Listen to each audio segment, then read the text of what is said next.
Booth level officers, வாக்குச்சாவடி நிலை அலுவலர். அவங்க தான் வீடு வீடாக போய் அந்த ஃபார்மை கொடுப்பாங்க. அதை நம்ம ஃபில்அப் பண்ணி கொடுக்கணும். அதை தேர்தல் ஆணையம் அதை எடுத்துகிட்டு போய் அதை ஸ்க்ரூட்டினைஸ் பண்ணி அது எல்லாமே கரெக்டாக இருக்கான்னு செக் பண்ணி பார்த்ததுக்கப்புறம் அந்த வாக்காளர் பட்டியலை வெளியிடுவாங்க.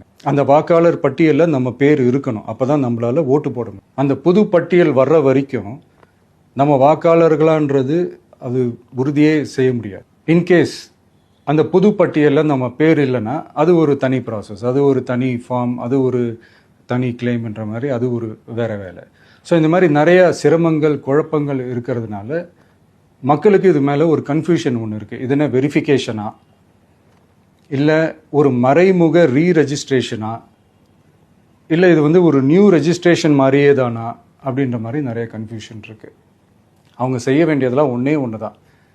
இந்த மாதிரி வீடு வீடாக போய் அந்த என்யூமரேஷன் ஃபார்ம் நம்ம ஃபில்அப் பண்ணி கொடுக்கும்போது அதுக்கான அக்னாலேஜ்மெண்ட்டை அந்த பிஎல்ஓ அந்த ஆஃபீஸர்கிட்ட இருந்து நீங்கள் வாங்கிக்கணும். அது ரொம்ப ரொம்ப முக்கியம்.